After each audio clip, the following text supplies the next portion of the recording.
আমি প্যানটা গরম করে নিলাম, সেখানে পেঁয়াজ কুচি দিয়ে দিলাম। পেঁয়াজটা আমি নেড়ে চেড়ে লাল করে নেব, লাল লাল করে ভেজা। এই তো লাল লাল করে ভাজা হয়ে গেছে। এখন পেঁয়াজগুলো আমি তুলে ফেলবো।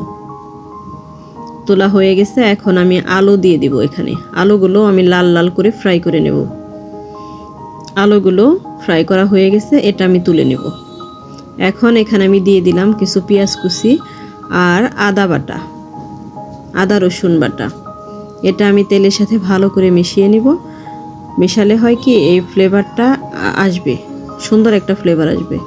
এখানে আমি হলুদ, মরিচ, ধনিয়া গুঁড়া দিয়ে দিলাম। এখন এখানে আমি একটু পানি অ্যাড করে দিলাম, ভালো করে কষিয়ে নেব তেল ওঠার পর্যন্ত। তারপরে এখানে আমি চাল ডাল, ধুয়ে রাখা চাল ডাল দিয়ে দেব। এই তো চাল ডালগুলো আমি ভালো করে কষিয়ে নেব। চাল ডালগুলো কষানো হয়ে গেলে এখানে আমি পানি অ্যাড করে দেব।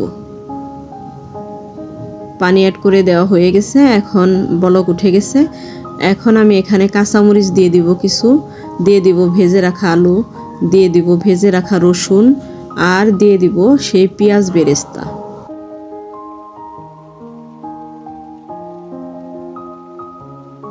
এই তো আমার দেওয়া হয়ে গেছে।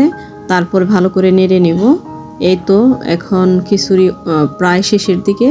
এখন এখানে আমি গরম মশলার গুঁড়া আর ভাজা জিরার গুঁড়া আর কিছু গোলমরিচের গুঁড়া অ্যাড করে দেব। এই তো খিচুড়িটা আমি দেখে নেব, তো প্রায় শেষ। এখন আমি সরিষার তেল অ্যাড করে দেব, দিয়ে দিব কিছু ধনিয়া পাতার কুচি।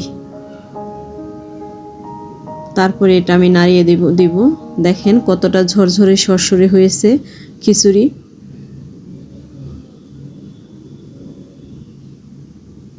এই তো এখানে আমি প্যান গরম করে কিছু পেঁয়াজ কুচি দিয়ে দিব। এটাকে লাল লাল করে ভেজে নিব। দিয়ে দিব এখানে আদা রসুন পেস্ট। তারপরে এটাকে আমি তেলের সাথে নাড়িয়ে নিব। তারপরে দিয়ে দিব হলুদ গুঁড়ো, মরিচ গুঁড়ো, ধনিয়া গুঁড়ো আর কিছু গরম মশলার গুঁড়ো। এই তো এখন আমি এখানে পানি দিয়ে এটাকে ভালো করে কষিয়ে নিব। দিয়ে দিব লবণ। তারপরে ধুয়ে রাখা মাংস। এটা দেশি মুরগি ছিল, পরিমাণে খুবই কম।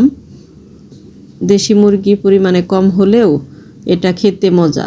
এটার ঝোল ঝোল একটু পানি পানি ঝোল দিয়ে খিচুড়ি খেতেও অনেক টেস্ট। এই তো কাঁচা পেঁয়াজ অ্যাড করে দিলাম। এই পেঁয়াজটা গলে আসলে এই মাংসটা খেতে ভালো লাগে। কাঁচা ফ্লেভারের একটা স্বাদ, কাঁচা পেঁয়াজের একটা স্বাদ পাওয়া যায়। এখন এখানে আমি দিয়ে দিব পানি। এই তো বলক উঠে গেছে। দিয়ে দিব পেঁয়াজ বেরেস্তা। দিয়ে তারপর আমি ভালো করে নাড়িয়ে দিব। আমি গরম মশলার গুঁড়া, জিরা গুঁড়া আগে দিয়ে দিয়েছি। এই তো এটা আমি অপেক্ষা করব কিছুক্ষণ, একটু মাখো মাখো হয়ে আসা আগ পর্যন্ত, ঝোলটা যাতে করে ঘন হয়ে আসে। এই তো থ্যাংক ইউ মাই ফ্রেন্ডস।